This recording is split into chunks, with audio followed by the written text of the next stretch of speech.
Hello guys, video को start करने से पहले आप लोग मेरे टेलीग्राम चैनल को ज्वाइन कर लो क्योंकि ये चैनल कभी यूट्यूब से गायब हो जाए तो मैं आप लोगों को बता दूं। टेलीग्राम के लिंक डिस्क्रिप्शन बॉक्स में है। Thank you.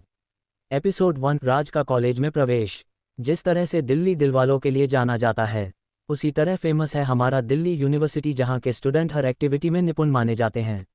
एक स्टूडेंट अपनी पीठ पर बैग तान के कॉलेज में एंट्री लेता है, एक पुरानी जीन्स और शर्ट में जिनमें वो बिल्कुल मामूली दिख रहा था, जिसको देख के वहाँ के स्टूडेंट उसे बहुत ही नीच भावना से देख रहे थे। वो लड़का दिखने में भी कुछ खास नहीं लग रहा था, मगर उसकी पर्सनालिटी उसके चेहरे और पहनावे से मैच नहीं कर रहा था क्योंकि उसने आंखों पर मोटा चश्मा बाल चिपके हुए जो कि उसे गरीब बना रहा था। इसके बावजूद उसके शरीर की बनावट अलग ही बता रही थी। 6 फीट की हाइट, दिखने में उसका शरीर कसरती लग रहा था। ये कोई और नहीं, हमारी कहानी का हीरो राजवीर सिंह। कहानी में राज होगा, जो कि दिल्ली यूनिवर्सिटी के फर्स्ट ईयर का स्टूडेंट है। कहने को तो स्कॉलरशिप से एडमिशन हुआ है, पर सच्चाई कुछ और ही है। राज का कॉलेज में आज पहला दिन है और वहां जाने के लिए काफ़ी एक्साइटेड है और वो तैयार होकर तुरंत पास के बस स्टैंड से बस में बैठकर अपने कॉलेज के लिए निकल जाता है और कुछ समय बाद वहां पहुंच जाता है। राज जब में गेट से अंदर जाता है तो रास्ते में कुछ स्टूडेंट्स मिल जाते हैं जो एक नंबर के अमीर बाप के बिगड़े बच्चे थे जो कि नए स्टूडेंट को परेशान करते हैं। और आज उनका शिकार होगा राज, क्योंकि वो लोग नए लड़कों की रैगिंग कर रहे थे और उन लोगों के ग्रुप में 5 लोग हैं जिनमें 3 लड़के और 2 लड़की है। इनमें से एक का नाम राहुल ओबरॉय है जो कि इनका लीडर है, जो दिल्ली के मशहूर बिजनेसमैन अरुण ओबरॉय का इकलौता बेटा है। इनका टेक्सटाइल का बिजनेस है जो कि दिल्ली में काफ़ी मशहूर है। बाकी के 2 लड़के भी अमीर परिवार से हैं, मगर उनकी कंपनी का उतना नाम नहीं है। उनमें से एक का नाम रोहन और दूसरे का नाम अमन है, और दोनों लड़कियां भी इसी तरह के परिवार से हैं, जिनमें से एक का नाम नेहा और एक का जूही है। अमन इधर उधर देख रहा था तो उसकी नज़र में गेट से अंदर आ रहे एक लड़के पर जाती है, तो अमन सभी से कहता है, उधर देखो, आज एक फटीचर फिर से हमारे कॉलेज में आ गया। देखो तो इसके पहनावे को एक नंबर का नमूना लग रहा है। तो राहुल कहता, आज इसकी थोड़ी खातिरदारी करते हैं, और ये बोल सभी हंसने लगे। वो जो आ रहा था कोई और नहीं, हमारा राजवीर ही है। तो अब क्या करने वाला है राहुल राज के साथ? अब आगे राहुल की नज़र सामने से आ रहे लड़के पर पड़ती है तो उसे अपने पास आने को कहता है, तो वो वहाँ आ जाता है। उसके बाद राहुल कहता है, अपने बारे में बताओ। तो वह कहता है कि मेरा नाम राजवीर सिंह है और मैं फर्स्ट ईयर का स्टूडेंट हूँ और मेरा डिपार्टमेंट बिजनेस का है। तब राहुल कहता है, नाम तो राजा वाले हैं मगर हो एकदम से फटीचर, और ये बोलकर वो सभी हंसने लगे। इस पर राज को बहुत गुस्सा आता है, मगर वो चुप रहता है और मन में कहता है, मैं जिस काम को करने आया हूँ उसके लिए मुझे ये सब झेलना होगा। और आसमान की ओर देखकर कहता है, पापा आपने मुझे कहाँ फंसा दिया। तब फिर राहुल कहता है, ओ गरीबों के कुबेर कहाँ खो गया। अभी ये बोल ही रहा थी कि उसकी नज़र सामने से आ रही लड़की पर जाती है और उसके चेहरे पर एक शैतानी मुस्कान आ जाती है। फिर वो राज से कहता है, ओ गरीबों के कुबेर, तुम तो जानते ही हो कि अपने सीनियर की बात मानते हैं। तो राज हाँ कहता। इस पर राहुल कहता है, गुड, अब मेरी बात सुनो, तुम्हें एक काम करना होगा। तो राज कहता है, कौन सा काम? तो इस पर राहुल कहता है, बस छोटा सा काम, बस जो लड़की वहां से आ रही है उसके पास जाना है और उसके फिगर की साइज पूछ कर लाना है। ये सुनकर राज कहता है, क्या बकवास कर रहे हो? तो राहुल कहता है, क्या कहा बकवास? तो सुन बे, अगर तुमने ये नहीं किया तो तुम्हें बाकी का समय बहुत मुश्किल से कटेगा, तो सोच लो क्या करना है। तो राज कुछ देर सोचने के बाद वो उस लड़की की तरफ चला जाता है और कहता है, कुछ नहीं होगा, तू हिम्मत रख। वहां पहुंचकर वो उस लड़की को कहता है, एक्सक्यूज़ मी मैम। किसी के बोलने से वो राज की तरफ मुड़ती है और उसे पूरा स्कैन करती है और मून बनाते हुए कहती है, बोलो क्या काम है। उसके मुड़ने पर राज जब उसे देखता है तो बस देखता ही रह जाता है। झील से गहरी और काली आंखें, सीधे नाक, गोल चेहरा, सुराहीदार गर्दन और हवा में लहराते लंबे बाल, वो किसी गुड़िया से कम नहीं लग रही थी। ऊपर से उसके टॉप के नीचे दिखते कमर। राज तो उसे देखकर ही ब्लैंक हो गया था और वो मन में आसमान की ओर देखकर कहता है, पापा मैंने आपके लिए बहू ढूंढ लिया है। तो वो लड़की चुटकी बजाते हुए कहती है, बोलो क्या काम है। तो राज बोल देता है, मुझे आपके फिगर की साइज जानना है। ये सुनकर उस लड़की को बहुत गुस्सा आता है और एक थप्पड़ जड़ देती है, जिससे राज का चेहरा एक तरफ झुक जाता है। ये देखकर वहाँ को सभी स्टूडेंट्स हंसने लगते हैं। तो वो लड़की सबको घुरकर देखती है तो सब वहाँ से तुरंत गायब हो जाते हैं। फिर वो राज से कहती है, तुम्हारी हिम्मत कैसे हुई ये पूछने की? इस पर राज कहता है कि उन लोगों ने कहा था। तो वो लड़की राज के उंगली के दिशा में देखती है तो वहाँ कोई नहीं था। तो वह कहती है, क्या खाली बेंच ने कहा? तो राज उधर देखता है तो वहाँ कोई नहीं था। चलिए आपको इस लड़की के बारे में बताता हूँ। ये है हमारी कहानी के हीरोइन काजल सेन। इनके पिता दिल्ली के ऊंचे बिजनेसमैन में गिने जाते हैं और उनका नाम है अशोक सेन, और इनकी कंपनी का नाम है सेन ग्रुप ऑफ कंपनीज, जो कि लगभग हर चीज़ों में व्यापार करती है। काजल अमीर परिवार से होने के कारण उसमें घमंड और एटीट्यूड भरा है, पर वो औरों की तरह सबके परेशान नहीं करती है जब तक कि कोई उसको छेड़े ना। अब आगे बढ़ते हैं। काजल कहती है, अगर दोबारा ऐसी हरकत की ना तो अच्छा नहीं होगा। इतना बोल वो वहाँ से चली जाती है और राज बस देखता रह जाता है और मन में कहता है, मज़ा आएगा। क्या राज और काजल में आगे क्या होगा और राज यहाँ क्यों आया है, जानने के लिए सुनते रहिए रक्षक द डिस्ट्रॉयर, सिर्फ और सिर्फ एलेक्स स्टोरी 2.0 चैनल पर। एपिसोड 2 राज का नया दोस्त। अब आगे राज अपने गाल पर हाथ रखे अपने क्लासरूम में आकर पीछे के खाली बेंच पर एक साइड बैठ जाता है क्योंकि उस बेंच पर दो की बैठने की जगह थी। दूसरी तरफ काजल गुस्से में क्लास में घुसते ही राहुल पर चिल्लाने लगती है और कहती है कि दोबारा मेरे साथ ऐसा किया तो मैं अंकल को सब बता दूंगी। और इतना बोल वो नेहा के साथ बैठ जाती है और राहुल गुस्से में मुट्ठी बंद कर लेता है और मन में कहता है इसका बदला तो मैं जरूर लूंगा। इधर राज के क्लास में सभी स्टूडेंट्स आने लगे मगर राज के हुलिये और पहनावे को देखकर कोई भी उसके पास नहीं बैठता। राज ये सब नोटिस कर रहा था और उसके चेहरे पर एक तंज भरी मुस्कान थी। तभी उस क्लास में एक 22-23 साल का लड़का अंदर आता है और वो इधर उधर देखकर राज के बगल में बैठ जाता है क्योंकि राज से उसूल अच्छी वाइब्स आ रही थी। बैठने के बाद वो राज से कहता है हाय मेरा नाम आदित्य कुमार है और तुम्हारा। तो राज उसकी तरफ देखकर कहता हाय मेरा नाम राजवीर सिंह है और तुम मुझे राज कह सकते हो। फिर दोनों एक दूसरे के साथ कंफर्टेबल होने के लिए आगे बिता करने लगते हैं। क्योंकि आदित्य थोड़ा बात करने में मजा किया था तो वो राज को अपनी बातों से हंसा देता था। राज को भी उसके साथ अच्छा लग रहा था मगर राज बार बार पूरे क्लास में किसी को देख रहा था पर वो उसे नहीं दिखा तो वो थोड़ा उदास हो गया। तभी क्लास की बेल बजी तो क्लास के अंदर लगभग 28-29 साल की एक खूबसूरत महिला आती है जो कि वहाँ की प्रोफेसर हैं और इनका नाम वैष्णवी राजपूत है। ये भी दिल्ली कूच अमीर परिवार से है लेकिन इन्हें पढ़ाने का शौक था तो ये प्रोफेसर बन गई। उनके आने के बाद सभी खड़े हो जाते हैं तय वो सभी को बैठने कहती है तो सभी बैठ जाते हैं। तो आदित्य राज से कहता है इनसे बचकर रहना, बहुत ही स्ट्रिक्ट हैं और पढ़ाई को मामले में इन्हें लापरवाही बिल्कुल भी पसंद नहीं है। फिर वैष्णवी जी पढ़ाना शुरू करती हैं। करीब 1 घंटे के बाद वहाँ की बेल बजती है तो रुक जाती है और सभी से कहती है मेरे क्लास में मुझे बीच में बोलने वाले नहीं पसंद और वो पीछे के बेंच पर देखते हुए क्लास से बाहर चली जाती है। कुछ समय बाद वहाँ प्रिंसिपल प्रशांत माथुर आते हैं तो सभी लोग उन्हें गुड मॉर्निंग सर कहते हुए खड़े हैं जाते हैं तो वो भी सभी को बैठने का इशारा करते हुए कहते हैं गुड मॉर्निंग बच्चों। तो सभी लोग बैठे जाते हैं। उनके बैठने के बाद कहते हैं कि बच्चों आपका फ्रेशर पार्टी का दिन अगले सोमवार को तय किया गया है और इसमें सिर्फ म्यूजिक से संबंधित प्रोग्राम होंगे तो जो भी स्टूडेंट्स को इसमें रुचि है वो कल तक अपना नाम अपने क्लास टीचर को दे दें। इतना बोल वो चुप हो गए। तो उनकी नज़र राज पर पड़ी और थोड़ा सिर झुका लेते हैं जैसे कि राज का सम्मान कर रहे हो। उसके बाद फिर वो वहाँ से चले जाते हैं। वहीं राज उनके ऐसे बिहेवियर से थोड़ा नाराज़ लग रहा था। तो वहीं सभी स्टूडेंट्स एक दूसरे से डिस्कस करने लगे कि कौन किस में भाग लेगा। तो आदित्य कहता है राज तुम क्या करोगे। तो राज कहता है मुझे म्यूज़िक के बारे में कुछ नहीं जानता। तो आदित्य कहता है कोई बात नहीं। फिर राज कहता है तुम क्या करोगे। इस पर आदित्य कहता है मुझे डांस बहुत पसंद है इसलिए मैं तो डांस करूंगा। ऐसे ही बातें करते और पढ़ाई करते आज का कॉलेज खत्म हो जाता है और सभी लोग अपने घर की ओर चल देते हैं। राज अपने घर आकर फ्रेश होकर बेड पर लेट जाता है तो उसे बार बार काजल का चेहरा नजर आता है और राज के चेहरे पर मुस्कान आ जाती है और वो वहीं सब सोचते हुए सोने की कोशिश करता है। उधर राहुल काफ़ी गुस्से में था और वो काजल से बदला लेने के बारे में सोच रहा था कि कैसे उसे काबू करे। तो उसके दिमाग में एक प्लान आता है तो वो हंसने लगता है और अपने दोस्तों को फ़ोन करता है और उन्हें कुछ कहता है। इधर राज की नींद 8 बजे खुल जाती है और वो फटाफट तैयार होकर अपने पार्ट टाइम जॉब पर निकल जाता है। कुछ समय बाद वो एक नाइट बार के सामने आकर रखता है। फिर वो उसके अंदर चला जाता है क्योंकि राज यहाँ वेटर का काम करता है। इधर काजल राहुल के प्लान से अनजान कहीं जाने की तैयारी कर रही थी और उसके साथ नेहा भी वही बैठी थी। तो क्या प्लान कर रहा है राहुल और क्या बच पाएगी काजल इस प्लान से, जानने के लिए सुनते रहिए रक्षक द डिस्ट्रॉयर सिर्फ और सिर्फ एलेक्स स्टोरी 2.0 चैनल पर। एपिसोड 3 वेटर राज और काजल को बचाना। अब आगे राज जिस बार में काम कर रहा था उसका नाम सनशाइन बार है और वो अंदर जाते ही कपड़े चेंज करके वेटर का ड्रेस पहन लेता है। काम करते करते उसे कुछ ही समय हुआ था कि उसकी नज़र बार के अंदर आते कुछ लोगों पर पड़ी और उन्हें देखकर राज को एक झटका लगता है और मन में कहता है इतनी बड़ी दिल्ली में इन सबको यही आना था। ये कोई और बल्कि राहुल की गैंग और काजल थी। उसे ऐसे खड़ा देख वहाँ का मैनेजर कहता है यहाँ खड़े रहने के पैसे नहीं मिलते हैं, काम करने को मिलते हैं। तो राज मैनेजर की बात सुनकर अपना काम करने लगता है और मन में कहता है प्लीज़ भगवान मेरा सामना इन लोगों से ना हो।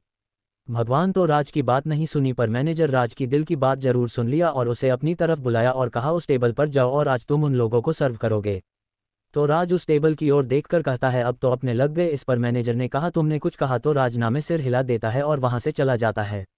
राज उस टेबल पर जाकर कहता है हेलो सर आप क्या लेना पसंद करेंगे। इस पर राहुल कुछ ऑर्डर देने ही वाला था कि उसकी नज़र राज पर पड़ी और हंसते हुए कहता है ओ तो गरीबों के कुबेर ये तुम हो, अच्छा है एकदम अपने हिसाब का काम खोजे हो। और इतना बोल हंसने लगा। पर पता नहीं काजल को राज की बेइज्जती अच्छी नहीं लग रही थी इसलिए उसने कहा यार पहले कुछ ऑर्डर कर लेते हैं, मुझे बहुत भूख लगी है। काजल अब राज से नाराज़ नहीं थी क्योंकि नेहा ने उसे सब बता दिया था इसलिए शायद राज के सीधा और सरल व्यवहार पसंद आ रहा था इसलिए उसका बचाव कर रही थी। राहुल काजल की बात सुनकर तुरंत राज के कुछ ड्रिंक्स और कुछ खाने की चीज़ें लाने का ऑर्डर दे देता है जिसे राज नोट करके चला जाता है और कुछ समय बाद सारी चीज़ें लेकर टेबल पर लगा देता है और फिर कहता है आपको और भी किसी चीज़ की ज़रूरत हो तो आवाज़ दे दीजिएगा मैम। तो काजल उसे जाने का इशारा करती है तो राज वहाँ से चला जाता है। उसके बाद काजल कुछ खाने के बाद एक सॉफ्ट ड्रिंक पीती है और वहां से डांस फ्लोर पर जाकर डांस करने लगती है और इधर राहुल रोहन और अमन को कान में कुछ कहता है और रोहन के हाथ में कुछ देर देता है। इधर अमन अपनी बातों में नेहा और जूही को फंसा लेता है। जब दोनों का ध्यान बातों पर होता है तो रोहन काजल के ड्रिंक में कुछ मिला देता है और राहुल की ओर थम्स अप का इशारा करता है। आप लोग सोच रहे होंगे कि काजल और राहुल में क्या कनेक्शन है, तो उन दोनों के पिता आपस में दोस्त हैं और राहुल के डैड काजल को अपने घर की बहू बनाना चाहते हैं और काजल के डैड भी यही चाहते हैं, मगर काजल ये नहीं चाहती, मगर डैड की वजह से वो राहुल के साथ आ जाती है। इधर काजल डांस करते हुए अपने टेबल के पास आती है और अपना ड्रिंक वाइन बियर का प्याला पी लेती है और डांस करने लगती है, मगर उसका सिर थोड़ी देर बाद घूमने लगता है तो वो वॉशरूम की तरफ जाती है।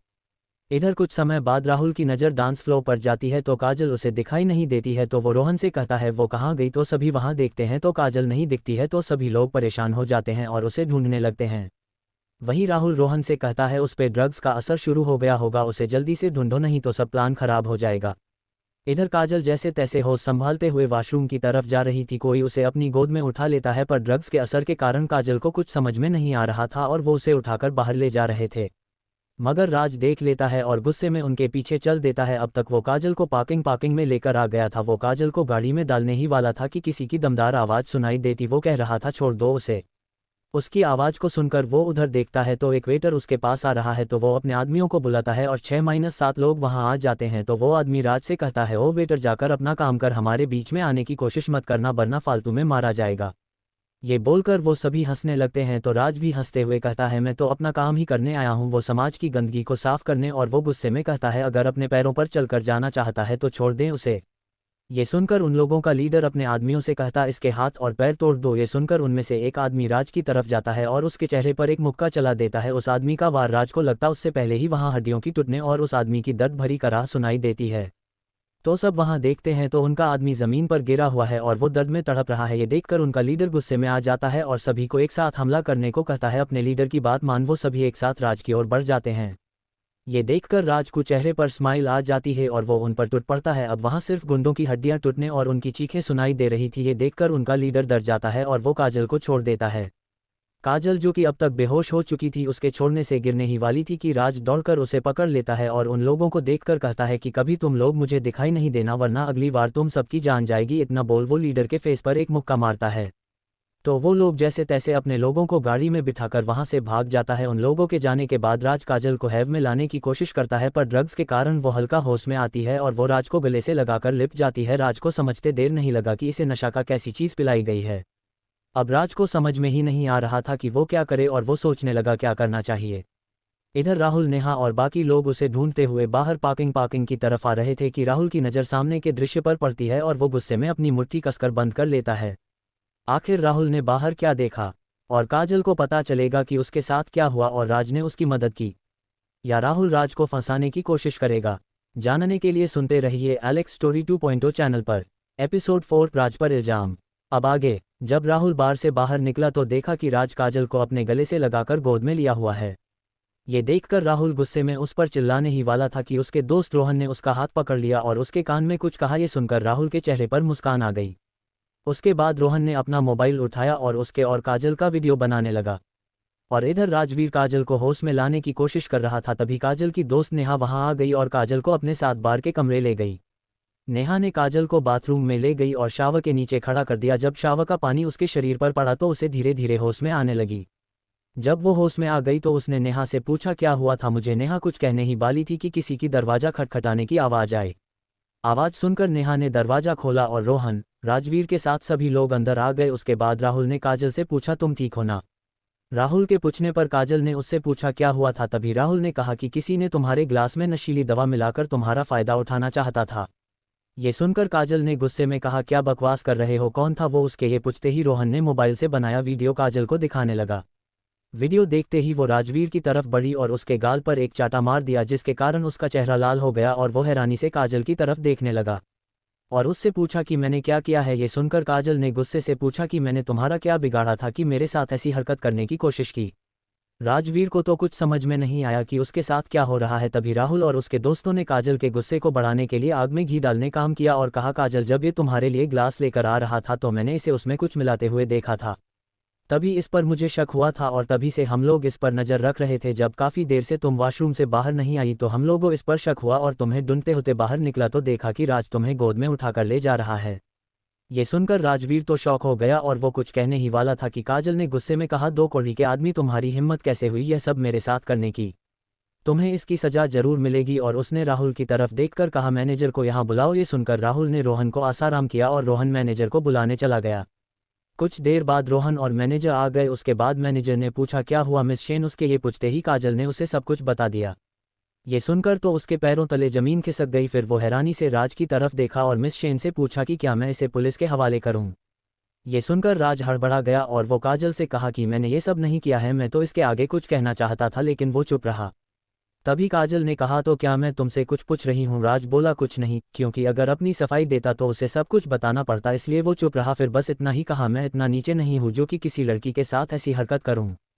इतना कहकर वो चुप हो गया। तभी मैनेजर ने कहा कि मिस शेन पुलिस को बुलाऊं? तो काजल ने कुछ सोचते हुए कहा कि उसकी कोई ज़रूरत नहीं है, बस इतना करो कि इसे नौकरी से निकाल दो और इसकी सैलरी भी मत देना। ये बोलकर वो चुप हो गई। तो मैनेजर ने गुस्से से कहा कि अब तुम्हें यहाँ आने की कोई ज़रूरत नहीं है। ये सुनकर राज चुपचाप वहाँ से बाहर निकल ही रहा था कि उसने पीछे मुड़कर कहा, अक्सर जो दिखता है वो होता नहीं है, और एक बात बता दूं मिस दोस्त, थोड़ा सोच समझ कर बनाना। ये बोलकर वो वहाँ से चला गया और छोड़ गया काजल के मन में एक बात, आखिर उसने ऐसा क्यों कहा? ये सोचते हुए वो भी वहाँ से चली गई। उन दोनों के जाने के बाद सभी लोग वहाँ से चले गए, पर वहाँ कोई और भी था जो कि ये सब दूर से देख रहा था। बार के सामने की बिल्डिंग से कोई शख्स दूरबीन लगाकर ये सब बड़े ध्यान से देख रहा था। सभी के चले जाने के बाद वो वहाँ आया और वहाँ के सीसीटीवी फुटेज को बड़े ध्यान से देखकर उसकी एक कॉपी बनाकर अपने पास रख लिया और उसके बाद सारे फुटेज डिलीट कर दिया और वहाँ से बाहर निकल आया। बाहर आने के बाद उसने अपना मोबाइल निकाला और किसी को फ़ोन किया और कहा कि मैंने उन्हें ढूंढ लिया। ये सुनकर उधर से एक भारी लेकिन कड़क आवाज़ आई, उनका ध्यान रखना, चाहे कुछ भी हो उन पर नज़र बनाए रखना, और एक बात और, जब तक जरूरी न हो तब तक उनसे दूरी बनाए रखना। उधर की बात सुनकर वो शख्स बोला, मैं समझ गया। इधर बार से आने के बाद राज आज के बारे में सोच रहा था। तभी उसने फैसला किया कि वो कभी भी काजल की मदद नहीं करेगा। ये सब मन में सोचकर वो वहाँ से उठकर किचन में चला गया और अपने लिए खाना बनाने लगा, और फ्रेशर पार्टी के बारे में सोचकर वो मन ही मन खुश हो गया। क्या राज ऐसा कर पाएगा? और कौन था वो आदमी? वो किसके बारे में बात कर रहा था? क्या राहुल और कोई चाल चलेगा काजल को फंसाने के लिए? एपिसोड 5, राज की परेशानी। अब आगे। अगले दिन सुबह तैयार होकर राज नाश्ता करके अपने कॉलेज जाता है। जब वो वहां पहुंचता है तो उसे देखकर सभी स्टूडेंट्स राज को हीन भावना से देखते हैं और उसके बारे में बात करने लगते हैं। राज को कुछ समझ में नहीं आता है कि सब लोग उसे देखकर ऐसा क्यों कर रहे हैं। वो सभी को इग्नोर करके अपने क्लासरूम की ओर चला जाता है। कुछ देर बाद सभी स्टूडेंट्स धीरे धीरे क्लास में दाखिल होते हैं। जब वो राज को देखते हैं तो उसके बारे में बात करने लगते हैं। कोई कहता है कि कैसा बेशर्म आदमी है, इतना करने के बाद भी यहाँ आने की हिम्मत की है। दूसरा स्टूडेंट कहता है, इसे देख के नहीं लगता है कि ऐसा कर सकता है। तो कोई कहता है, आजकल किसी पर यकीन नहीं किया जा सकता है। राज को अजीब लगता है कि सब लोग उसे देखकर ऐसा बर्ताव क्यों कर रहे हैं। वो सभी को इग्नोर करके अपना बुक पढ़ने लगता है। कुछ देर बाद आदित्य वहां आता है और उसके साथ बैठ जाता है और राज से कहता है कि तुम ऐसा कैसे कर सकते हो? तो राज कहता है कि मैंने क्या किया है? तो आदित्य उसे एक वीडियो दिखाता है जिसे देखकर रिज को बहुत बड़ा धक्का लगता है और वो आदित्य से कहता है कि मैंने ऐसा कुछ नहीं किया है, और कहता है कि ये एक गलतफहमी है। और आगे कुछ कहता उससे पहले ही उसकी नज़र एक लड़की पर पड़ती है। उस लड़की को देखकर राज के चेहरे पर मुस्कान आ जाती है, जो वो मुस्कान तुरंत ही छिपा लेता है। वो उसे देख ही रहा था कि उस लड़की की नज़र भी राज पर पड़ती है, तो वो उसे देखकर मुंह बना लेती है और वो हैरानी से उसे देखने लगती है। और वो लड़की मन ही मन कहती है, ये मुझे जाना पहचाना क्यों लग रहा है। और वो लड़की इन सब बातों को इग्नोर करके अपना बुक पढ़ने में बिजी हो जाती हैं। इधर आदित्य राज को एक लड़की को ऐसे देखते देखकर राज से कहता है, तुम उस लड़की को ऐसे क्यों देख रहे हो? ये सुनकर राज झेप जाता है। तो राज आदित्य से पूछताछ है कि ये लड़की कौन है। ये सुनकर आदित्य उसे बताता है, इसका नाम शनाया सिंह है, ये भी हमारी तरह स्कॉलरशिप पर आई है। ये सुनकर राज अपने मन में कहता है, आखिर तुम्हें ढूंढ लिया। और ये सोचते ही उसके चेहरे पर मुस्कान और दर्द दोनों ही एक्सप्रेशन एक साथ आ जाते हैं। तभी क्लास में वैष्णवी मैम आते हैं तो सभी स्टूडेंट्स खड़े हो जाते हैं। तो मैम सभी को बैठने का इशारा करते हैं। ये सुनकर सभी स्टूडेंट्स अपनी सीटी पर बैठ जाते हैं और मैम पढ़ाना शुरू कर देती हैं। धीरे धीरे लंच का टाइम हो जाता है तो राज आदित्य को लेकर कैंटीन में आ जाता है और एक टेबल पर बैठकर वे दोनों खाना ऑर्डर करते हैं। वो दोनों का खाना कुछ देर बाद आ जाता है और वो गिने लगते हैं। तभी राहुल, काजल और उसके साथी उसके पास आ जाते हैं। तो उन सभी को वहां देखकर राज को कुछ गड़बड़ होने का एहसास होता है। तो वो वहां से बाहर निकलने वाला ही था कि रोहन और अमन राज को रोक लेते हैं। तभी राहुल कहता है, ये हैं मिस्टर राजवीर सिंह, हमारे कॉलेज के हीरो, जो कि लड़कियों को नशीली दवा खिलाकर उनका फ़ायदा उठाना इन जनाब का फेवरेट काम है। ये सुनकर वहाँ मौजूद सभी लोग उस पर हंसने लगते हैं। तभी आदित्य गुस्से में राहुल से कहता है कि ये सब तुम जानबूझकर कर रहे हो ना, ताकि तुम काजल के नज़रों में अच्छा बन सको। इतना तो मैं यकीन के साथ कह सकता हूँ कि मेरा दोस्त ऐसी घटिया हरकत नहीं कर सकता है। उसकी बात सुनकर राज को अपने दोस्ती पर गर्व हुआ। उसके बाद आदित्य ने काजल की तरफ देखा और राहुल से कहा, यहाँ सबको मालूम है कि काजल ने तुमसे शादी करने के लिए मना कर दिया, तो तुम उसकी नज़रों में अच्छा बनने के लिए ये सब कर रहे हो। ये सुनकर राहुल गुस्से में कहता है कि ये सब बोलकर तुमने अच्छा नहीं किया, मैं इसका बदला तुमसे लूट कर रहूंगा, और वो गुस्से में वहाँ से बाहर निकल जाता है। उसके पीछे पीछे बाकी लोग भी चले जाते हैं, पर वहाँ से काजल और नैना नहीं जाते हैं। तो राज काजल से कहता है, मिस काजल, जो कुछ भी इन दिनों हुआ और मेरी वजह से जो आपको परेशानी हुई, उसके लिए मुझे मिस माफ़ कर दीजिए। ये सुनकर काजल बोली, मैं तुम्हें माफ़ कर सकती हूँ, सिर्फ एक शर्त पर। ये सुनकर राज पूछता है, कौन सी शर्त? इस पर काजल कहती है, मैं जो भी तुमसे कहूँ वो चुपचाप करोगे और कुछ पूछोगे नहीं। ये सुनकर राज हाँ में सर हिला देता है। उसके बाद काजल वहाँ से चली जाती हैं। उसके जाते ही आदित्य कहता है कि तुम उसकी शर्त कैसे मान सकते हो, ना पता है ना कि वो कितनी बदतमीज है। ये सुनकर राज कहता है, क्या करूं रियल, पर तुम्हारे भाई को इस बदतमीज से प्यार हो गया है। ये सुनकर आदित्य अपने सर पर हित रख लेता है। इधर नेहा काजल से पूछती है कि तुमने उससे शर्त क्यों मनवाई। ये सुनकर काजल कहती है, वक्त आने पर पता चल ही जाएगा। धीरे धीरे कॉलेज टाइम खत्म हो गया और सभी लोग अपने अपने घर के लिए निकल पड़े। इधर शनाया भी अपने घर आ गई, इससे अनजान कि उसकी कोई पीछा कर रहा था। शनाया के घर के अंदर जाने के बाद राज उस घर को देखकर थोड़ा इमोशनल हो जाता है और कहता है कि मैं सब ठीक कर दूंगा, और अपने फ़ोन से एक नंबर डायल करता है और कहता है, तुम बाहर आ सकते हो। आखिर किसे फैंस किया था और क्या रिश्ता है शनाया से, आखिर अब क्या करेगा राहुल आदित्य के साथ। एपिसोड 6, राज की फैमिली। अब आगे राज के फ़ोन करते ही एक शख्स तुरंत वहां पर मुस्कान लिए आ जाता है और थोड़ा डरते हुए कहता है, जी बॉस, आपको कब पता चला कि मैं आपका पीछा कर रहा हूं। ये सुनते ही राज उसे घूरकर देखता है तो वो शख्स घबराते हुए इधर उधर देखने लगता है। तो राज कहता है, ये सब छोड़ो, तुम यहाँ क्या कर रहे हो। ये सुनते ही वो बोलता है कि मुझे सर ने कहा कि आप पर नज़र रखूं। ये सुनकर राज कहता है कि ये सब छोड़ो, तुम आज से शनाया पर नज़र रखोगे, चाहे कुछ भी हो, उसे किसी भी खतरे से बचाओगे। ये सुनकर वो कहता है, जी बॉस, ऐसा ही करूंगा, और एक बात का ख्याल रखना, उसे पता नहीं चलना चाहिए। तो विक्टर कहता है, जी समझ गया। आप सभी सोच रहे हैं कि ये शख्स है कौन। ये वही शख्स है जो कि बार से सीसीटीवी फुटेज हटाया था। इसका नाम विक्टर है, जो राज के लिए किम करता है। 6 फीट की हाइट, 6 पैक बॉडी, देखने में एकदम फाइटर जैसा लगता है। कुछ देर चुप रहने के बाद विक्टर कहता है, बॉस आप घर के अंदर नहीं जाएंगे। ये सुनकर राज कहता है कि अभी नहीं, मुझे कुछ ऐसा करना होगा कि शनाया मुझे खुद घर के अंदर ले जाए। पर वो कैसे होगा। ये सुनकर राज कहता है कि सब वक्त पर छोड़ दो, मुझे यकीन है कि वो दिन जल्द ही आएगा, और तुम नज़र रखना, और हाँ, जब तक जरूरी ना हो उसके सामने मत आना। इतना कहकर राज अपने घर आ जाता है। घर आते आते शाम हो जाती है तो वो 1 घंटे में खाना बना लेता है, खाकर अपने बेड पर लेट जाता है और कुछ सोचने लगता है। फ्लैशबैक। एक आदमी खून से लथपथ एक शख्स के गोद में सर रखकर उससे कुछ कह रहा है। ये घायल शख्स कैसी और नहीं राज के पिता जयवीर सिंह है, और दूसरा शख्स राज है। राज के पिता उससे कहते हैं, बेटा तुम मेरी एक आखिरी इच्छा पूरी करोगे। तो राज रोते हुए कहता है, जी पापा, आपका हर इच्छा पूरी करूंगा, लेकिन सबसे पहले आप हॉस्पिटल चलिए।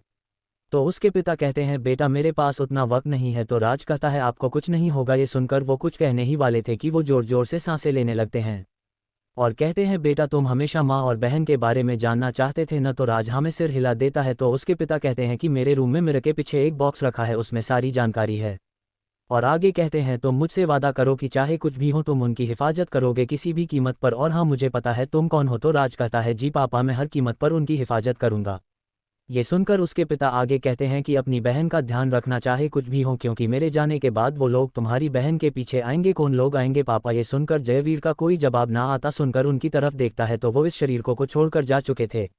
उसके बाद राज बहुत रोता है और कहता, मैं वादा करता हूँ पापा, जो भी इसके पीछे है मैं उसे ढूंढ कर रहूंगा और उसको ऐसी मौत दूंगा जिसे देखकर सबकी रूह काम जाएगी। उसके बाद वो उनका अंतिम संस्कार करता है और अपने पिता के घर आ जाता है। फिर उनकी बताई जगह पर देखता है तो उसे मिरर के पीछे एक बॉक्स उपहार मिलता है। उसे जब खोलकर देखता है तो उसे उसमें एक लेटर और 2 फोटो मिलता है। तो राज फोटो को ध्यान से देखता और उसके फेस पे स्माइल आ जाती है। उसके बाद वो लेटर को पढ़ने लगता है। उसमें लिखा था कि इनमें से एक में तुम्हारी माँ मालती है और दूसरी तुम्हारी बहन शनाया है। तुम अपनी माँ से नफरत मत करना, उसने तुम्हें नहीं छोड़ा था, बल्कि हम दोनों अपनी मर्जी से अलग हुए। मेरी कुछ मजबूरी थी जिस वजह से हम अलग हुए, जो तुम्हें आगे पता चल जाएगा। जब तुम 8 साल के थे तब मैं तुझे लेकर दिल्ली से मुंबई आ गया था। तुम्हारी माँ दिल्ली के शहादरा में रहती है और तुम्हारी बहन दिल्ली यूनिवर्सिटी में स्कॉलरशिप के माध्यम से मैनेजमेंट डिपार्टमेंट के फर्स्ट ईयर में एडमिशन लिया है। तुम उसी कॉलेज में एडमिशन लोगे और अपनी बहन की हिफाजत करोगे और एक बात तुम्हारी माँ लड़ाई झगड़े से बहुत नफरत तो तुम एक नॉर्मल आदमी बनकर उनसे मिलना। Flashback and. ये सोचते हुए राज के आंखों में आंसू आ जाते हैं और वो अपनी फैमिली से मिलने के बारे में सोचते हुए उसे नींद आ जाती है। इधर शनाया जब कॉलेज से घर आकर अपनी माँ को आवाज़ लगाती है तो एक 50-55 साल की औरत किचन से बाहर आती है तो शनाया उसके गले लग जाती है। ये है शनाया की माँ मालती जो कि एक बुटीक में काम करती हैं। इनका घर काफ़ी पुराना है जो कि 3 रूम का है। शनाया माँ के गले लगे ही कहती है, पता है माँ, मैंने एक लड़के को अपनी क्लास में देखा तो लगा कि ये मेरा भाई है, फिर सोचा वो तो हमसे 10 साल बड़े हैं तो वो कहाँ से मेरे क्लास में आएंगे। शनाया के मुंह से अपने बेटे के बारे में सुनकर उनकी आंखों से आंसू बह जाते हैं और उन्हें कुछ धुंधली यादें उनको दिखाई देने लगती हैं, जिसमें एक बच्चा एक औरत से कह रहा था कि मैं तुम्हारे पास वापस आऊंगा माँ, मेरा इंतजार करना। तभी उनकी यादों पर विराम लगाते हुए शनाया कहती है, माँ तुम रो क्यों रही हो। तो उसकी माँ कहती, कुछ नहीं, बस राजवीर के बारे में सुनकर उसकी याद आ गई, पता नहीं कैसा होगा वो और तुम्हारे पिता। तो शनाया कहती है, आपने पापा के बारे में क्यों नहीं बताते। तो मालती कहती है, जब समय आएगा तो बता दूंगी, चल अब बस कर फ्रेश होकर आ और खाना खा ले। तो अब क्या होगा इस कहानी में, आखिर कौन है राजवीर, क्या आने वाले खतरों से बचा पाएगा शनाया को। एपिसोड 7 काजल के घर में। अब आगे। राज सुबह उठकर अपने लिए खाना बनाता है और कॉलेज जाने की तैयारी में लग जाता है। इधर काजल के घर में एक औरत काजल के रूम में जाती है और उसके सर पर हाथ रखकर उसे उठाने लगती है। उठ जाओ बेटा, कॉलेज नहीं जाना, 7 बज गए। ये सुनकर काजल कहती है, बस 5 मिनट माँ, ये बोलकर फिर से सो जाती है। ये है काजल की माँ दीप्ति सेन, 48-50 साल की एक प्यारी औरत। काजल के इतना बोलते ही उसकी माँ कहती है, तैयार होकर जल्दी से बाहर आ जाना, तुम्हारे डैड नीचे तुम्हारा वेट कर रहे हैं, उन्हें तुमसे कुछ बात करनी है। ये सुनकर काजल कहती है, ठीक है माँ, मैं आती हूँ। ये बोलकर तुरंत वो वॉशरूम में फ्रेश होने के लिए चली जाती है। दीप्ति जब नीचे आती है तो काजल के पिता अशोक सेन नीचे हॉल में बैठे अखबार पढ़ रहे थे। तभी उनकी नज़र दीप्ति पर पड़ती है तो वो पूछते हैं कि मेरी राजकुमारी उठी या नहीं। तो दीप्ति कहती है, हाँ उठ गई है और वो तैयार होकर जल्दी ही आ जाएगी। ये सुनकर अशोक जी बस मुस्कुरा देते हैं और अपना अखबार पढ़ने लगते हैं। तभी दीप्ति जी कहती हैं कि क्या काजल हमारी बात मानेंगी। तो अशोक जी कहते हैं कि मानना ही पड़ेगा और उसके पास कोई ऑप्शन ही नहीं है। दोनों अभी बातें कर ही रहे थे कि काजल वहां पर आ जाती है और दोनों को गुड मॉर्निंग सूर्योदय सूर्योदय कहती है और पूछती है क्या बातें हो रही है। तो अशोक जी कहते हैं, पहले तुम यहाँ बैठो। तो काजल सोफे पर बैठ जाती है। तो अशोक सेन कहते हैं, पहले तुम ये बताओ कि तुम आजकल बातें भी छुपाने लगी हो। इस पर काजल कहती है कि मैंने कौन सी बात छुपाई है। तो वो कहते हैं कि बार में तुम्हारे साथ क्या हुआ था। ये सुनकर काजल अपना चेहरा नीचे कर लेती है। तो वो कहते हैं कि मैंने कुछ पूछा है तुमसे। तो काजल कहती है कि डैड मुझे नहीं पता कि मेरे साथ क्या हुआ था, मगर मेरे दोस्तों ने कहा कि मेरे ड्रिंक वाइन बियर का प्याला में किसी ने कुछ मिला दिया था। जब मैंने वो पी तो कुछ देर बाद चक्कर आने लगे तो मैं वॉशरूम में जा ही रही थी कि कोई मुझे पीछे से कुछ सुंघाया और मैं बेहोश हो गई। उसके बाद मुझे पता नहीं कि क्या हुआ था और जब मैं होश में आई तो मैं एक रूम में थी। तो मैं बहुत डर गई थी, मगर फिर मुझे नेहा की आवाज़ आई तो मैं रिलैक्स हो गई। तो मैंने पूछा कि मैं यहाँ कैसे। तो राहुल ने कहा कि एक वेटर जो मेरे कॉलेज में ही पढ़ता है उसी ने वाइन बियर का प्याला में कुछ मिलाया था जो कि बुरा फ़ायदा उठाना चाहता था। ये सुनकर तो अशोक जी की गुस्से की सीमा ही नहीं रही और बोले, उस 2 कौड़ी के लड़के की इतनी हिम्मत कि वो तुम्हारे साथ ऐसी हरकत करें, उसे मरना होगा। ये सुनकर काजल डर जाती है। भले ही काजल घमंडी थी मगर उसे लड़ाई झगड़े से बहुत ही नफरत थी, क्योंकि इसी के कारण उसका भाई उससे दूर हो गया। इसके भाई के बारे में बाद में पता चलेगा, वैसे उसका नाम अभय सेन है। तो अशोक सेन ने कहते हैं, उसका नाम क्या है। तो काजल घबराते हुए कहती हैं, राजवीर सिंह। ये सुनकर अशोक सेन अपना मोबाइल उठाया और किसी को कॉल करने ही वाले थे कि तभी काजल कहती है, डैड मेरी पूरी बात तो सुन लो। ये सुनकर अशोक जी अपनी मोबाइल नीचे रखकर काजल की बात सुनने लगते हैं। तो काजल कहती है कि वो मेरे साथ ऐसा क्यों करेगा, क्योंकि हम दोनों में तो कोई बात भी नहीं होती थी। तो मुझे ये अजीब लगा और मैंने ध्यान से इस बारे में सोचा तो सारी बातें साफ होने लगी, क्योंकि राजवीर वहां से जाने वक्त कहा था कि दोस्त थोड़ा सोच समझ कर बनाना। ये बात मेरे दिमाग में एकदम आई और मैंने सारी चीज़ें ध्यान से सोचने लगी तो समझ में आया कि राजवीर ने कुछ नहीं किया। बस एक बात समझ में नहीं आया कि मैं राजवीर की गेंद में कैसे, बस यही सवाल मुझे परेशान कर रही है। तभी काजल की माँ बोली, साफ साफ बताएगी कि ऐसे ही उलझी हुई बात बताएगी। ये सुनकर काजल कहती है, ठीक है आप दोनों ध्यान से सुनना। तो काजल कहती है कि जब वेटर ने ड्रिंक वाइन बियर का प्याला वाइन सर्व की तो उसने ग्लास और वाइन की बोतल दिया, तो अगर कुछ मिलाया तो नशा सब पे होना चाहिए। और दूसरी बात, जब वॉशरूम के पास मुझे बेहोश किया गया तो वहाँ कम से कम 5 लोग से ज़्यादा थे। और तीसरी बात कि जब मुझे मेरे दोस्तों ने ढूंढा तो मैं राजवीर के पास थी। तभी अशोक सेन ने कहा कि तुम तो बेहोश थी, तो तुम्हें कैसे पता कि तुम उस वेटर के पास थी। तो काजल ने कहा कि राहुल का एक दोस्त है रोहन, उसने एक उसकी वीडियो बनाई। जब मैंने वो वीडियो देखा तो उसमें ध्यान से देखने पर पता चला कि वो मुझे होश में लाने की कोशिश कर रहा था, मगर मेरे दोस्तों ने उसका मतलब ही अलग बताया। तभी से मुझे उन लोगों पर शक हुआ कि कुछ तो गलत है, इसलिए मैंने ये बात ज़्यादा नहीं बढ़ाई। तो तुमने उस लड़के को जॉब से क्यों निकलवाया? तो काजल कहती है कि मैंने ये सब उसके लिए किया क्योंकि वो एकदम सीधा और शांत लड़का है और मैं नहीं चाहती थी कि मेरी वजह से किसी अच्छे लड़के को गलत कहा जाए। ये सुनकर उन दोनों ने कहा मुझे नहीं पता था कि मेरी बेटी इतनी समझदार हो गई है। ये बोलकर सभी हंसने लगे। उसके बाद अशोक सेन कहते हैं कि बेटा क्या मैं वो वीडियो देख सकता हूं? तो काजल उन्हें दिखाने लगती है। वीडियो देखकर अशोक जी अपने मन में कहते हैं कि मैंने इसे कहीं देखा है पर मुझे याद नहीं आ रहा है। एक काम करना बेटा, इसे कल डिनर पर बुलाना। पर क्यों डैड? तभी अशोक जी कहते हैं कि बेटा कुछ भी हुआ हो मगर उसने तुम्हारी हेल्प किया है तो कम से कम उसे थैंक्स तो करना ही होगा ना। तभी दीप्ति जी कहती हैं हाँ बेटा तुम्हारे पापा ठीक कह रहे हैं। ये सुनकर काजल कहती है ठीक है माँ, मैं उसे कराने को कह दूंगी। उसके बाद सभी लोग नाश्ता करके अपने अपने काम के लिए चले जाते हैं। आखिर अशोक सेन ने क्यों बुलाया है राजवीर को अपने घर? क्या राज की सच्चाई सबके सामने आ जाएगी? क्या काजल के मन में राज के लिए कोई सॉफ्ट कॉर्नर बन रहा है? जानने के लिए सुनते रहिए रक्षक द डिस्ट्रॉयर सिर्फ और सिर्फ एलेक्स स्टोरी 2.0 चैनल पर। एपिसोड 8 राज और शनाया की बातें। अब आगे। नाश्ता करने के बाद काजल कॉलेज के लिए निकलने वाली ही थी कि उसके सामने एक आदमी बॉडीगार्ड के ड्रेस में उसके सामने आ गया। तो वो अपने डैड की तरफ देखकर पूछा ये कौन है? तो उसके डैड ने कहा आज से ये तुम्हारे साथ रहेगा। तो काजल ने कहा डैड आपने मेरे लिए बॉडीगार्ड क्यों रखा है? तो अशोक जी ने कहा ये तुम्हारी सुरक्षा के लिए है, आज से तुम्हारे साथ ही जाएगा। तो काजल ने कहा डैड मेरे दोस्त क्या कहेंगे? इस पर अशोक जी ने कहा बस और कोई बहस नहीं, अगर ये तुम्हारे साथ नहीं जाएगा तो आज के बाद तुम बाहर नहीं जाओगी। पर डैड और कोई बहस नहीं। मजबूरी में काजल को मानना ही पड़ेगा और वो गुस्से से पैर पटकते हुए जाकर गाड़ी में बैठ गई। उसके बाद वो बॉडीगार्ड एक स्माइल ग्रिन दी और अपना मोबाइल निकालकर एक नंबर डायल किया और कहा बॉस मैं मैम का बॉडीगार्ड बन गया हूं। तो दूसरी तरफ से आवाज़ आई उस पर नज़र रखना। इतना कहकर उधर से कॉल काट दी गई और वो बॉडीगार्ड जाकर गाड़ी में बैठकर गाड़ी चलाने लगा और काजल से पूछा कहाँ जाना है मैम? तो काजल ने कहा जहन्नुम में। जी क्या कहा? कुछ नहीं कॉलेज चलो। इतना कहकर वह विंडो के बाहर देखने लगी। इधर दूसरी तरफ राज कॉलेज में आकर अपने क्लास में जाकर बैठ गया और धीरे धीरे सभी स्टूडेंट्स आने लगे। कुछ देर में आदित्य भी आ गया और राज के साथ बैठ गया। फिर शनाया भी आ गई। वो क्लास में घुसते ही एक नज़र राज को देखकर अपने सीट पर जाकर बैठ गई और राज के फेस पर मुस्कान आ गई और वो तुरंत उसे छिपा लेता है। धीरे धीरे लंच का समय हो गया और सभी लोग अपने खाने के लिए कैंटीन में जाने लगे। जब राज भी वहां से बाहर निकल ही रहा था कि उसकी नज़र शनाया पर गई जो अपने बेड में कुछ ढूंढ रही थी, मगर उसे फिर याद आया लंच बॉक्स तो वो घर पर ही छोड़ आई। फिर वो अपने पर्स में देखती है तो उसमें सिर्फ घर जाने के ही पैसे थे। ये देखकर वो उदास हो जाती है और मन में कहती है अब मैं क्या करूं? लंच बॉक्स भी छोड़ दिया और पैसे भी नहीं है और भूख भी लगी है, अब क्या करूं? कर ये सब हरकतें राज देख रहा था कि तभी आदित्य कहता राज चलो कैंटीन चलते हैं। इस पर राज कहता है तुम चलो मैं आता हूं। ये सुनकर आदित्य वहां से चला जाता है। उसके जाने के बाद क्लास में सिर्फ वो और शनाया ही थे। राज इधर उधर देखता है तो उसे कोई नज़र नहीं आता है तो वो शनाया की तरफ बढ़ जाता है।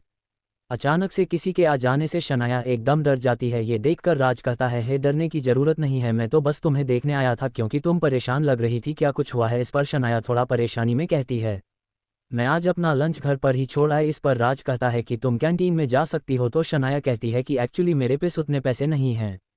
ये सुनकर राज को बहुत ही बुरा लगता है कि उसके रहते उसकी घर की हालत ऐसी है। फिर कुछ सोचकर कहता है कि तुम मेरे साथ चल सकती है। तो शनाया कहती है तो राज कहता है कि मेरा मतलब है कि तुम मेरे साथ कैंटीन चलो, आज मैं तुम्हें अपनी तरफ से खिला दूंगा। जिसे सुनकर शनाया कहती है कि तुम्हारे पास इतने पैसे हैं और सुना है जहां तुम काम करते थे वहां से भी निकाल दिया गया है। ये सुनकर राज कहता है कि मैंने कुछ पैसे जमा किए थे, उसकी टेंशन तुम मत लो। फिर शनाया कहती है इसकी कोई ज़रूरत नहीं है, तुम जाओ। ये सुनकर राज कहता है और तुम भूखी रहोगी। इस पर शनाया कहती है कि इन सब की आदत है। ये सुनकर राज की मुट्ठी बंद हो जाती है और वो गुस्से को शांत करके कहता है कि ऐसा करते हैं, आज मैं तुम्हें खिला दूंगा और कल तुम मेरे लिए लंच लेकर आना। इतना सुनते ही शनाया के फेस पर मुस्कान आ जाती है और वो कहती है हाँ ये सही रहेगा। ये सुनकर राज में कहता है बहुत समय के बाद माँ के हाथ का खाना मिलेगा। ये सोचकर ही उसके चेहरे पर मुस्कान आ जाती है। फिर राज कहता है कि हम फ्रेंड बन सकते हैं। इस पर शनाया कुछ सोचकर कहती है कि क्या मैं आपको भाई कह सकती हूँ? ये सुनकर राज को बहुत खुशी होती है और वो शनाया को कहता पर भाई ही क्यों, दोस्त भी तो बन सकते हैं। इस पर शनाया कहती है कि आपको देखकर मेरे भाई की तिथि आती है। ये सुनकर राज कहता है कि तुम्हारा भाई साथ नहीं रहता। इस पर शनाया कहती है कि जब मैं 3 साल की थी तब वो पापा के साथ चला गया था और अभी तक वापस नहीं आया है, मुझे उनकी बहुत याद आती है। ये सुनकर राज के दिल में एक दर्द होता है।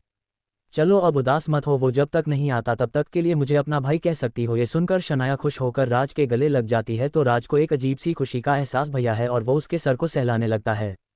इधर ये दोनों अपने में बिजी थे मगर किसी की 2 आंखें इन्हें देख रही थी। ये कोई और नहीं काजल थी जो राज कैंटीन में न पाकर उसे ढूंढते हुए यहाँ आई थी क्योंकि वो उसे डिनर पर आने के लिए बोलने आई थी। मगर दोनों को एक दूसरे करूं साथ देखकर गुस्से में वहां से चली जाती हैं और कहती है एक नंबर का ठरकी इंसान है, पर मुझे क्या, उसकी लाइफ है, जो भी करें उससे मुझे क्या। वेट, मैं उसके बारे में क्यों सोच रही हूँ? शांत काजल, शांत कोई नहीं है वो मेरा। ये बोलते हुए वो वहाँ से कैंटीन की तरफ चली जाती है और इधर राज भी शनाया को लेकर कैंटीन की तरफ चल देता है। तय क्या काजल के मन में राज के लिए फीलिंग्स आ रही है? और कौन है वो बॉडीगार्ड? आखिर किसे कॉल किया था उसने? एपिसोड 9, काजल और राज की बहस। अब आगे। काजल राज को किसी लड़की के साथ देखकर गुस्से में वहां से बाहर निकल जाती है, कैंटीन में जाकर बैठ जाती है। तभी उसकी दोस्त नेहा उससे पूछती है, क्या हुआ जो तुम इतने गुस्से में हो? इस पर काजल कहती है कि अभी तुम जाओ यहाँ से, मुझे अकेला छोड़ दो। ये सुनकर नेहा वहां से मून बनाकर चली जाती है और काजल वहीं बैठकर राज को मन ही मन कोस रही थी।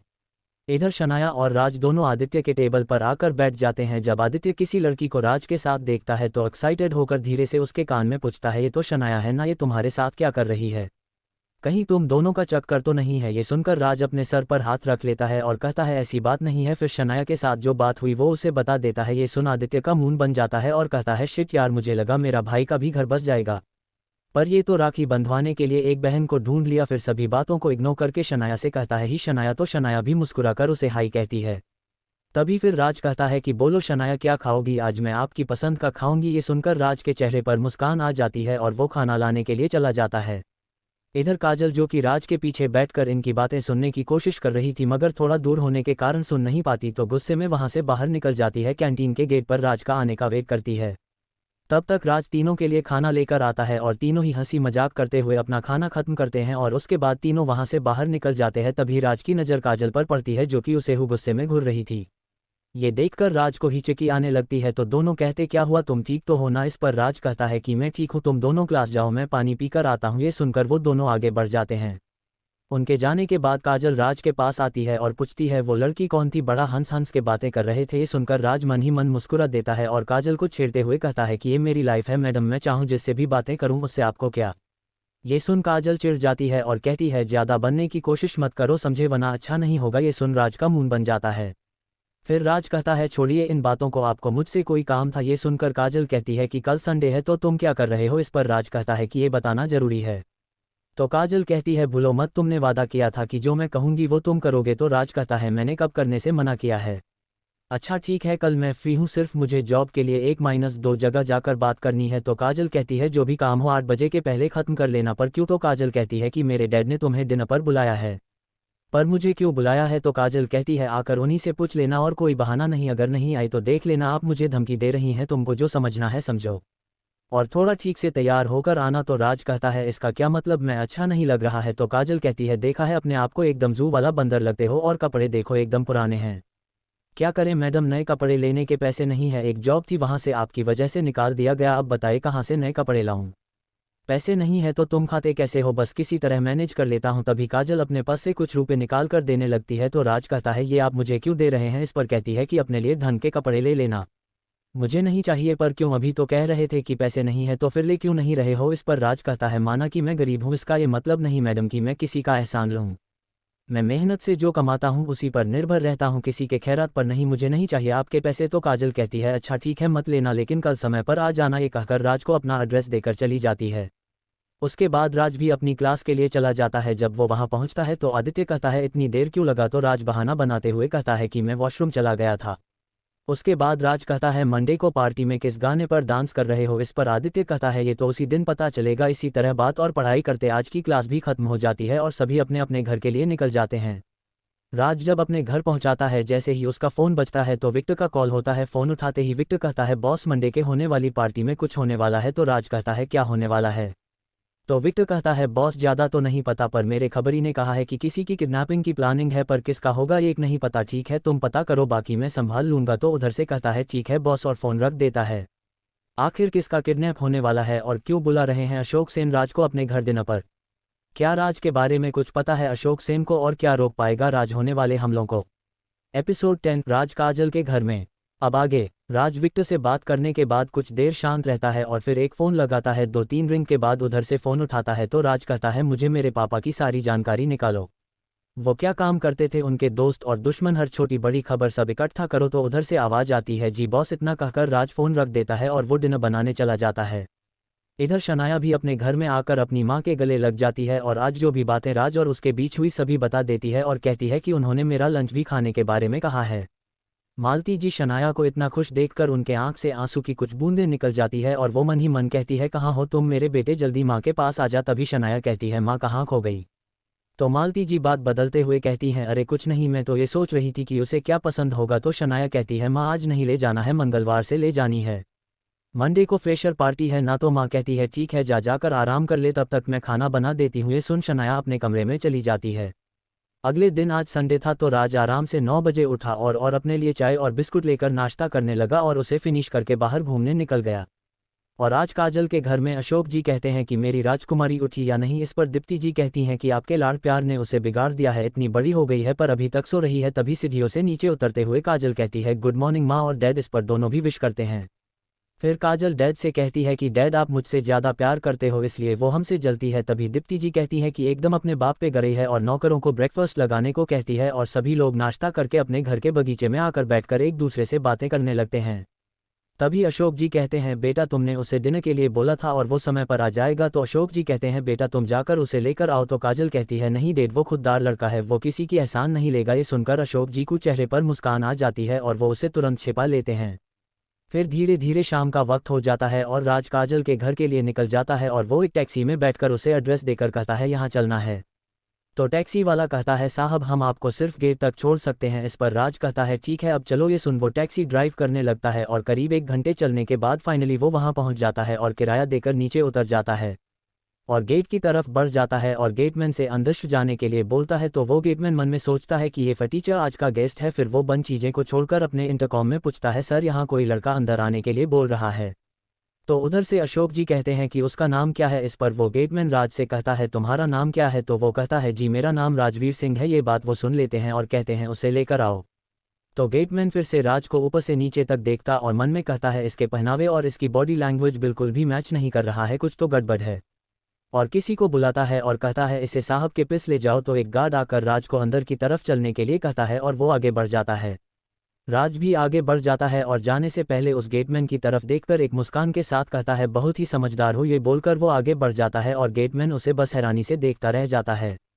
राज जब गेट से अंदर आकर घर को देखकर उसे कोई खास हैरानी नहीं होती है और वो सीधा अंदर की तरफ बढ़ जाता है। इस बात से अनजान कि अशोक जी उसकी हर हरकत को सीसीटीवी में देख रहे हैं। वो सोचते हैं कि इतना बड़ा और आलीशान बंगला को देखकर भी इसके एक्सप्रेशन बिल्कुल भी नहीं बदला, कुछ तो है जो सभी से छिपा रहा है, पर क्या पता तो लगाना पड़ेगा। फिर वो हॉल में जाकर बैठ जाते हैं और काजल राज को लाने के लिए घर के बाहर आ जाती है। तभी वो राज को देखकर कहती है, हेलो कैसे हो, आने में कोई परेशानी नहीं हुई ना। इस पर राज नीचे देखते हुए कहता है, हेलो मैडम जी, मैं बिल्कुल ठीक हूँ और आने में कोई दिक्कत नहीं हुई। इस पर काजल कहती है, नीचे क्या देख रहे हो, क्या मैं इतनी बुरी लग रही हूँ। यूँ सुन राज कहता है, ऐसी बात नहीं है मैडम। तो काजल कहती है, मेरी तरफ देखो। जब राज काजल को देखता है तो बस उसमें को ही जाता है, क्योंकि काजल लगा ही रही थी इतनी प्यारी। उसने आज ब्लैक कलर की साड़ी पहनी थी और बालों का बांधे हुए थी, जिसकी 2 लंटें उसके फेस पर बार बार आ रही थी और चेहरे पर हल्का मेकअप और होठों पर हल्की लिपस्टिक लगाई हुई थी। एकदम किसी अप्सरा जैसी खूबसूरत लग रही थी। राज की नज़र हटा ही नहीं रही थी। ये देखकर काजल कहती है, मुझे देखने से पेट नहीं भरेगा, और थोड़ा एक्टिंग करते हुए कहती है, एक नंबर का ठरकी हो तुम। ये सुनकर राज एकदम से कहता है, पेट तो नहीं, पर आपको देखकर दिल जरूर गदगद हो गया।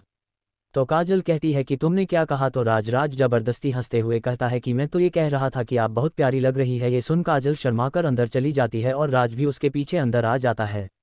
आखिर क्या होगा काजल के घर में और क्यों अपने पिता की जानकारी निकालने को बोला है राज ने, क्या कोई खतरा बढ़ रहा है इन सभी की ओर।